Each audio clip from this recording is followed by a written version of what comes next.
Okay, recording has started.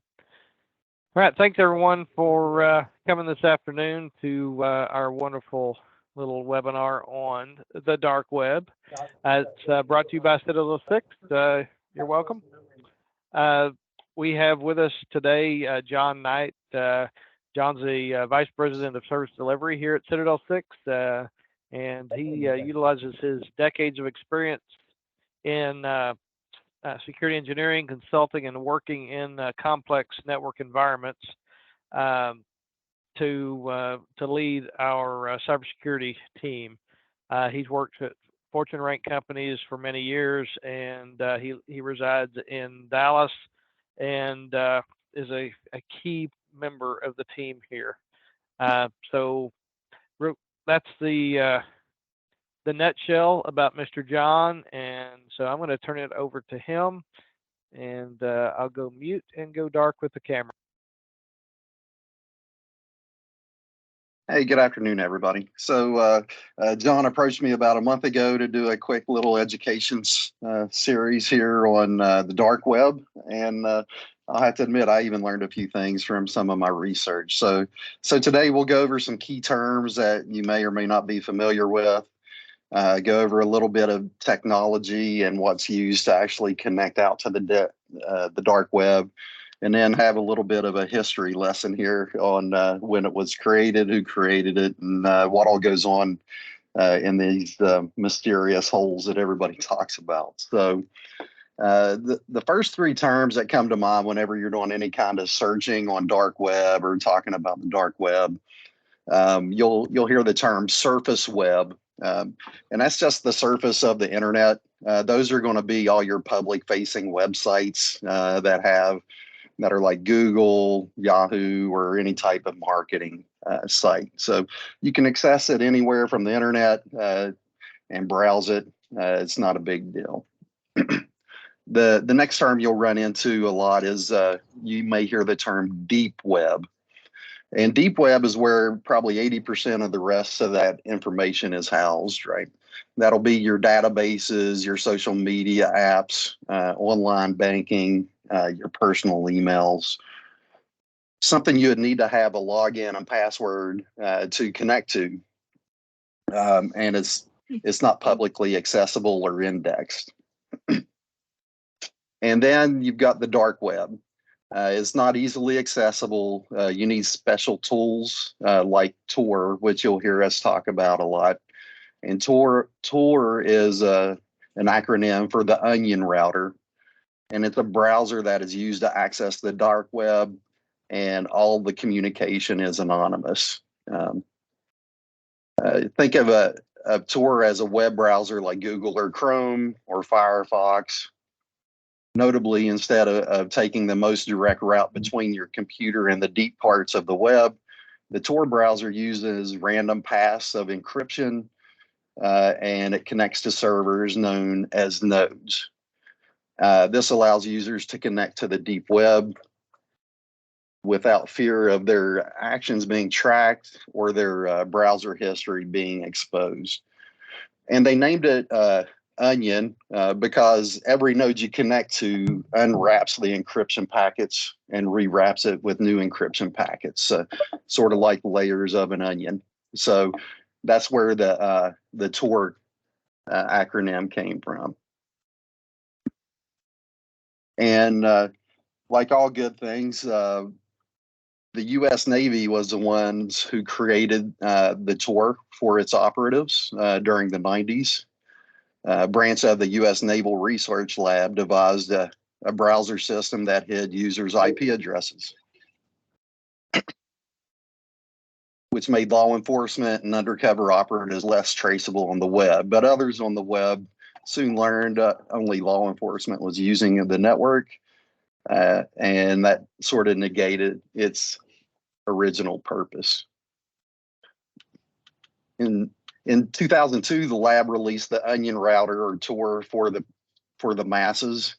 And like all things, very quickly, Tor attracted people who wanted to use it for illegal purposes. It became one of the top ways to go online and purchase or view illicit content, even though the U.S. government created it.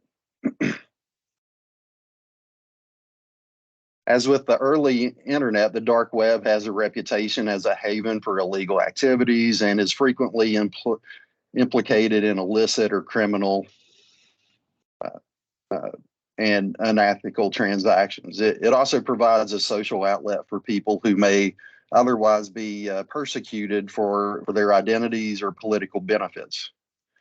It gives legal authorities an additional tool they may need to apprehend the perpetrators of unethical activities. Many dark web websites contain only information rather than the ability to buy or sell something.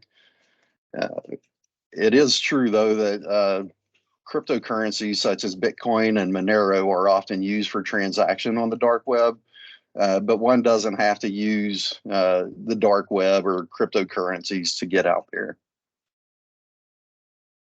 Now, the dark web, we hear about all the illicit uses of the dark web. That's where a lot of people will go to gather information that was gathered from breaches, financial data and credit card information, online account information from compromised user accounts and passwords, medical data, confidential data, forged data like fake passports, and even in its early days, there was a lot of online drug sales there. One of the most famous was called the Silk Road, which was actually shut down back in 2013. But outside of the illicit uses, there's a lot of legit uses for the dark web. A lot of those would be for like whistleblowers who want to remain anonymous, um, activism, journalists who must protect their sources. There's a lot of law enforcement and intelligence agencies. And a lot of those countries where information isn't free and flowing, sometimes they will go on to try to actually learn what's happening, with Russia being one of those countries. There's a lot of misinformation in Russia, and they tend to go out to the dark web to get the real spill on what's happening in the war.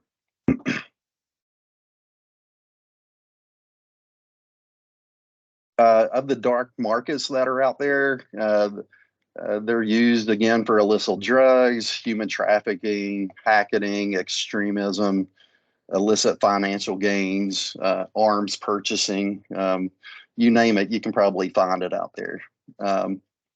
And all of the markets are ran on Bitcoin. So, I mean, you can connect out to the dark web, but you don't have to pay to use it. But if you're going after something illegal, then that's when the Bitcoin would come into play. Now, you guys may be asking yourself, is it illegal to go to the dark web? And no, it's not. It's despite its menacing name, the dark web is not illegal, nor is it unlawful to access it. However, the undeniable fact is that most of the activities that happen on the dark web are related to criminal activities. As you surf, you'll probably notice the dark web website addresses end with the .onion extension rather than the traditional .coms, .orgs, .edu, etc. One word of warning, though: make sure you have some security software installed if you're brave enough to go out there, because there's a good chance you may come in contact with malware or phishing scams. You may also run into some ransomware or keyloggers, things of that nature. So if you are going to brave out into the dark web and try to surf along and see what you can find, just make sure you're protected. Most people would have what they call an air gap computer, where they would go out on their own. And then if anything gets on that box, that gives them the opportunity to just wipe it. Others may ask, what do you do if your information's on the dark web? I know there's a lot of companies now going out and doing dark web monitoring for individuals. Some of the things you can do, there's a number of steps to protect your information. If you do find out that your information's out there, you want to make sure you change all your passwords, check your credit report for any discrepancies and information, and inform your bank. You can also put a freeze on your credit just in case. That way, there's no further compromise. There is no real reliable method of removing your sensitive information from the dark web. And then it's good for companies to go out and do some dark web checks as well, because you never know. A good example of the company I was working for, we went to a conference out in Las Vegas, and all of the salespeople connected to what we would call a pineapple that somebody then in turn used and sold on the dark web. And it didn't even show up on our monitoring until 2020 that those user IDs were compromised. So we had to go through the whole process of changing passwords and making sure there wasn't anything going on. But some good hygienes to make sure you use complex passwords, change them frequently, and then just keep your ear open for any dark web types of breaches that may come out. I know everybody probably got hit by, I don't know, there was a popular password safe that got compromised a few years ago, and then I think Yahoo's lost all of its information 2 or 3 different times. So if you've got any Yahoo accounts, those have probably been sold a few times over. So, and in a nutshell, that's pretty much what all goes on with the dark web. There's not too much of more technical details we can get into there, but I'll open it up for any questions anyone may have at this time.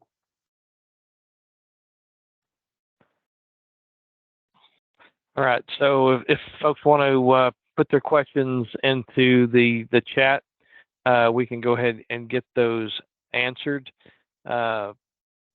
Just to kind of underscore some of the stuff that John was saying is, you never know what type of information may wind up on the dark web, whether it's personal or business. The one thing I would say is everyone needs to be aware that you can monitor for your information and your business's information. There are services out there that can do that, and it's not a bad idea to have that monitor. It's not expensive either. So let's see what kind of questions we get. And then just another nugget, one of the first peer-to-peer sharings that fell into this realm was Napster back in the late 90s. So some of us may remember those days where they were giving music away for free, and it turned into a big issue. But it was using a BitTorrent type of program to do those peer-to-peer sharing without browsing to it. Yeah, rest in peace, Napster. Yeah, those are the good old days when nothing was sacred. Music, movies, games. A lot of this stuff is still available on the dark web. It's just very tricky to get reliably, and I would not advocate ever breaking copyright, but that's just me. I see lots of people typing, so that's good.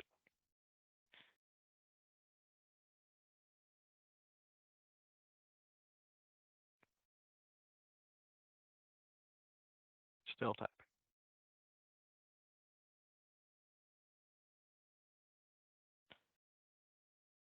All right, so the question from Stefan, how different does the dark web landscape look today versus 5 or 10 years ago? Has it changed a lot?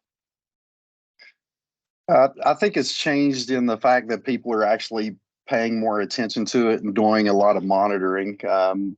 Just in the security conventions I've been to, there's a lot of people pushing dark web monitoring to companies. that makes it a lot easier for companies and individuals to find out what information of theirs is actually out there, and it can be pretty eye-opening, and that cuts down the risk because once you connect out to that network, not only will you end up going down a million rabbit holes, there's just some bad stuff out there, and whether you collect it or get it on your machine or just the content that's out there. So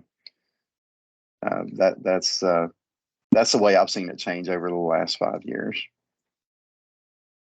Yeah, on the scams on the dark web, a lot of the marketplaces can be scams there, Caden.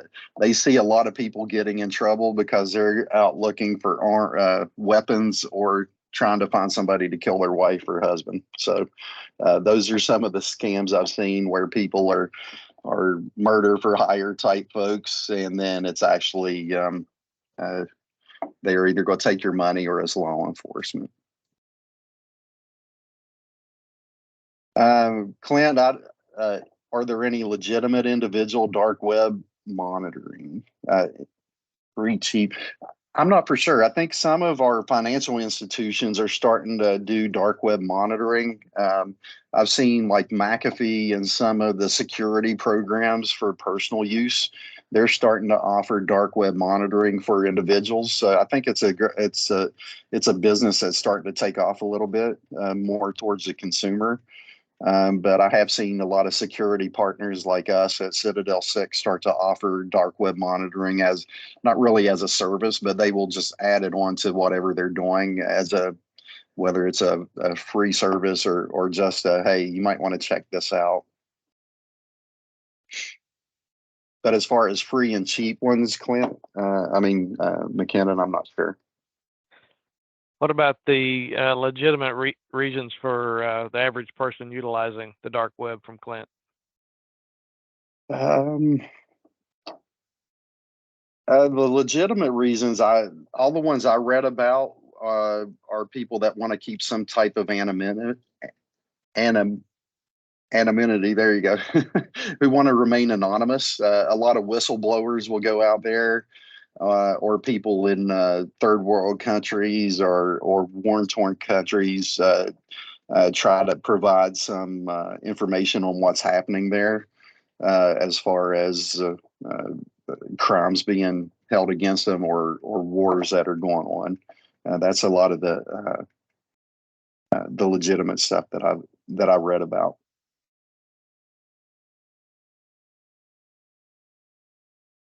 So Caden's question is, how does law enforcement bring down dark web markets? The one that I remember is the Silk Road. There was a journalist who wrote a story about it, and then once that story came out, law enforcement got involved, and they were able to somehow track down who owned the website, and that person was actually prosecuted. But it's like whack-a-mole. Once they bring one down, 5 more will pop up. Yeah, one thing I did want to mention, I was talking to the FBI regional office a few months ago, and a lot of times the only way that they can really do any type of enforcement on the dark web is through honeypots and basically following the money and the product. So he was giving me an example of a drug distribution network that they came up on. I believe it was like in Utah or something, which was a little surprising to me. But anyway, so they had to basically make the purchase and make the quote unquote drop. And then that's when they were the only way that they were able to really find these anonymous, these folks.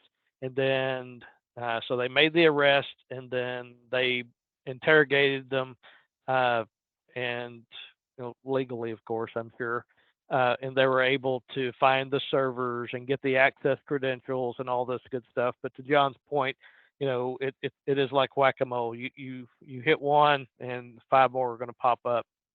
Some of the other things that are the dark web's being used for is human trafficking, There's all sorts of bad content out there that is so far from mainstream acceptability, it would shock you. But these aberrant individuals and bad actors, they form these communities, and they have to be infiltrated because of all the anonymity. There it is. John, you're contagious apparently.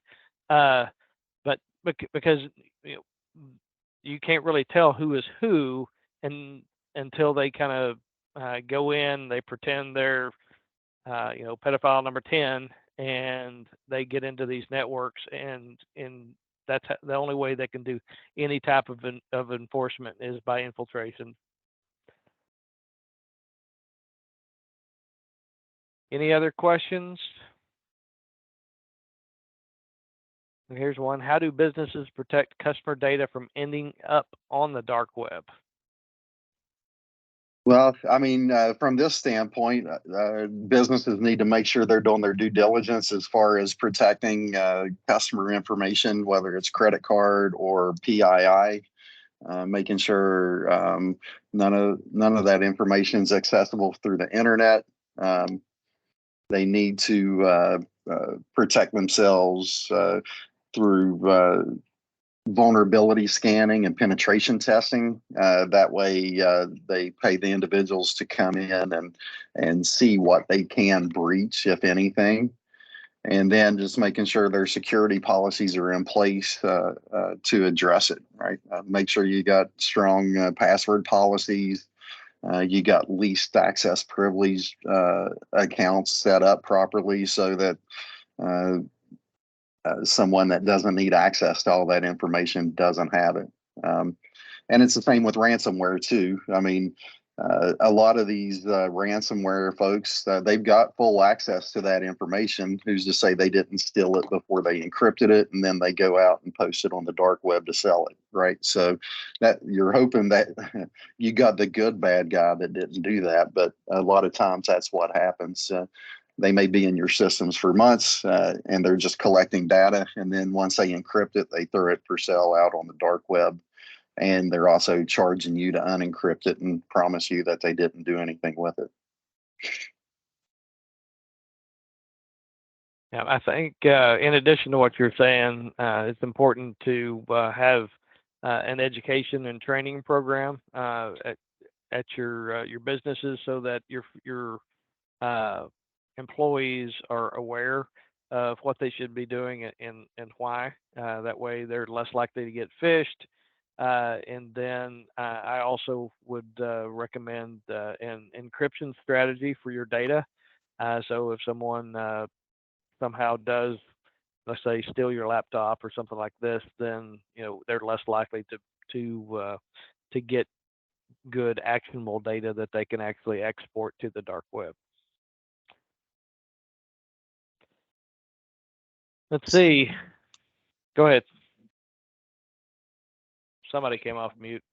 Oh, that may have been me. Sorry. I was going to say another one of the popular stories. I think it was 2013 or 14 was the Snowden leak. I think he leaked all those documents out to the dark web when that went down. So yeah, it's just a place to put a lot of information that you want to remain anonymous for. But even though he wasn't, so As we say, he didn't do a very good job.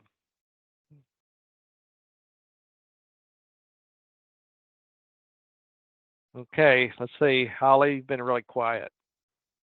I know you're sitting there pounding the keyboard, wanting to ask a question. No questions. I'm just listening and sharing in the wealth of what John Squared has to tell us today. Okay. haven't heard the John Squared reference yet. That's a good one. Yeah, I've heard the square part, but that's just me. All right. I'm sorry, So go ahead. I didn't have a whole hour to fill here.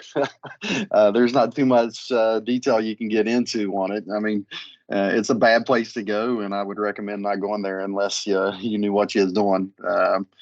And if you think your information has been compromised, try to find a service that'll go out and scour that information for you and come back and tell you what is actually out there and available uh, being sold. That way you can address it. Because like everything, they know if they get your Yahoo account username and password and they do a little research, that password may be the same one that gets them into your banking account because a lot of people use the same password across the board. You know, that's a good point, and that's something I definitely mention whenever I'm speaking is folks need to have uh, different passwords across different systems. So if you have a bank that you work with online, make sure that's a different password than your login at the Dollar Tree or your login, let's say for Disney or whatever, because you're really dependent upon the company that has the lowest security. Because once they're penetrated, they may have your password, and if that's same password that's works on your bank portal, then they don't really have to do much work to get into your bank account. Let's see. We have another question. What accountability do companies have to their customers if data is put on the dark web? So on that one, I'm not really for sure what accountability they have. I know if there is a breach, certain compliances require them to make breach notifications and let their clients or customers know that, hey, we lost your information. And then from there, depending on what information it is, if it is PII, they have to provide so much in credit monitoring and cleanup, I believe. But I don't know all the laws around that. I think it depends on what information and what kind of breach it was. But I know I've gotten letters from Bank of America, all of my personal emails that have been lost, and those have always came up, and I just go in and change it. But uh, I do believe that there are some class action lawsuits that go on with that, though I've never been a part of one. I do think that there are some class action suits that go on depending on what the breach is and how much data and what type of data was lost. I do know that some of the compliances that we work with, like the FTC safeguards rule, uh, as far as the companies go, that have the data and are supposed to be safeguarding it, there are significant penalties for those companies, like $40,000 per incident per record, and so some of these penalties are extremely punitive, and that gets into PCI records, which is the payment card industry. That gets into HIPAA and the health information. There are all of these compliances have punitive penalties built into them. So when we have companies that have to be compliant or are mandated to be compliant with those standards, then it's super important for them to pay attention to protecting that data, encrypting that data, and being on top of it so it doesn't get to the dark web. Does that make sense? And my experience on the PCI side, I audited a firm. They had a credit card breach, and they lost about 9,000 credit card numbers.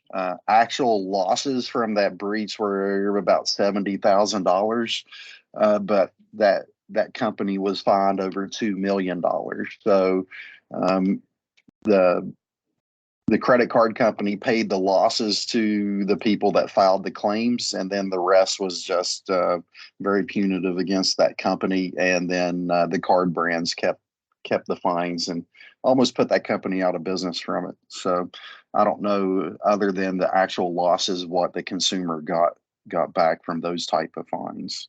But again, that's probably why there are class action lawsuits, so the actual people being impacted can get some of that money or items back that were breached.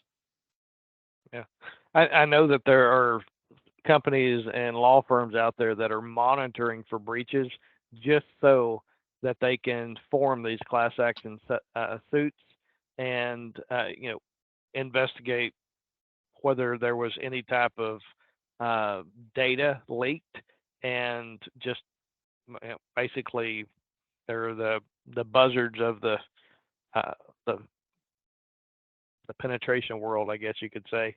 But that's happening right now, and it's getting more and more prevalent in the market out there. And that they're also one of the ones that these law offices are monitoring the dark web even more stringently than law enforcement, just so that they can capitalize off of these type of incidents, and consequently, cyber insurance rates go up. Uh, you know, and so not all the bad actors are actually bad actors. Some of them are, think they're good guys.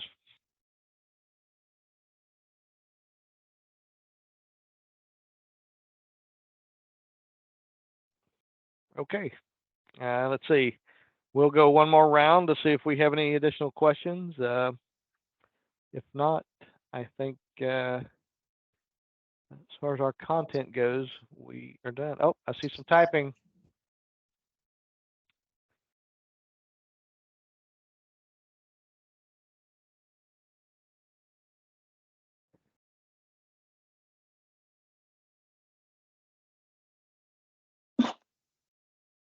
Slow typing.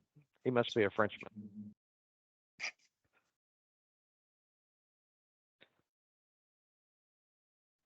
Okay. Typing went away. He's using a Mac, so it takes him a little longer. Yep.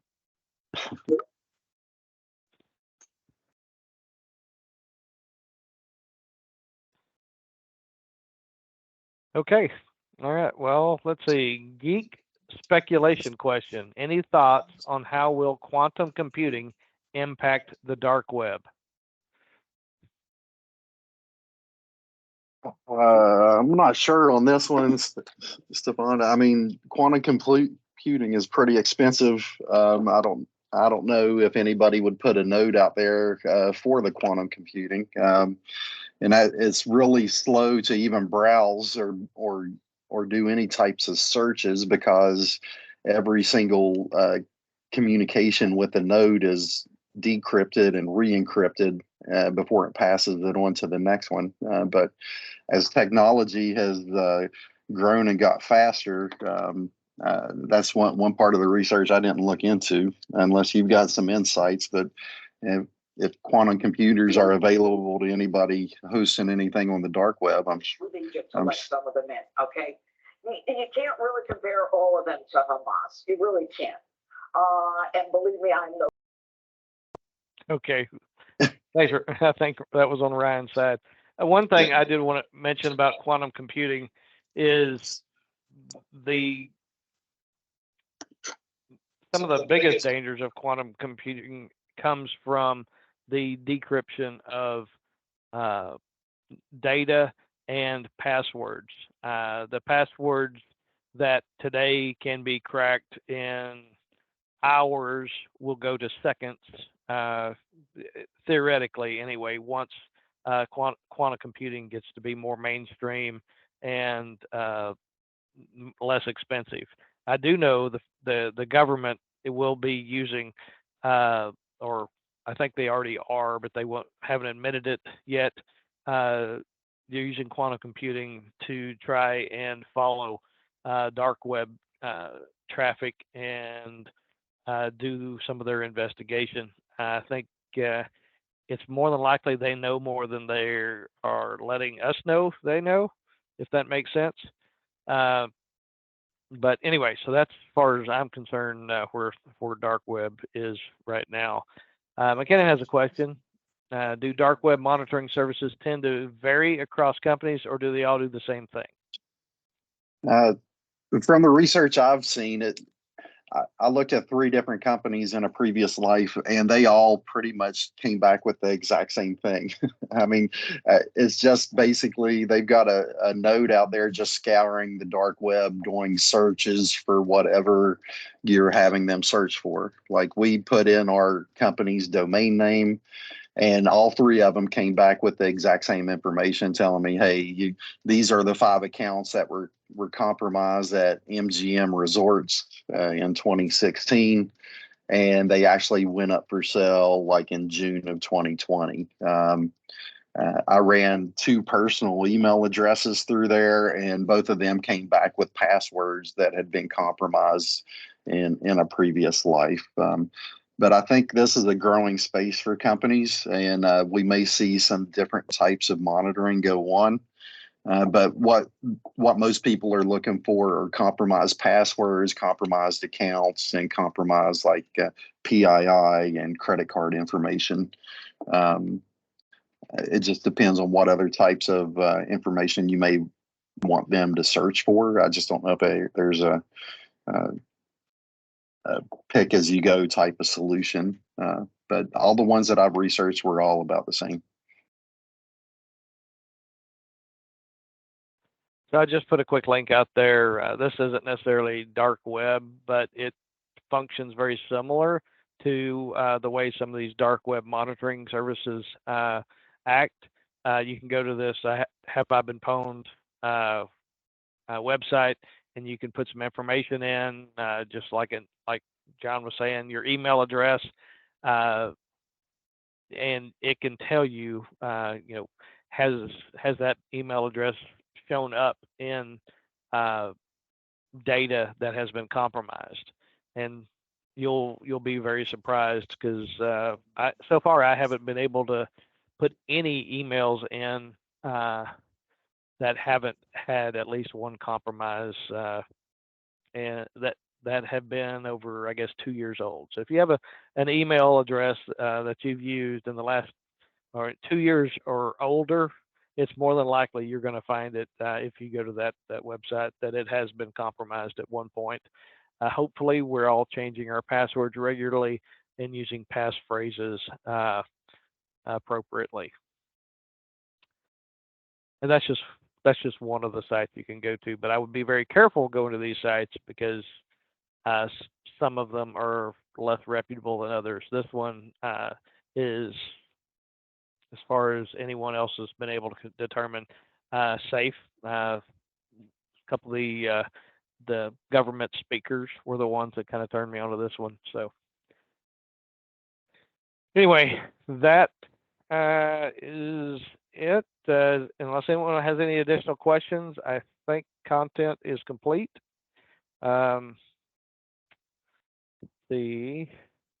Catherine, if you want to go ahead and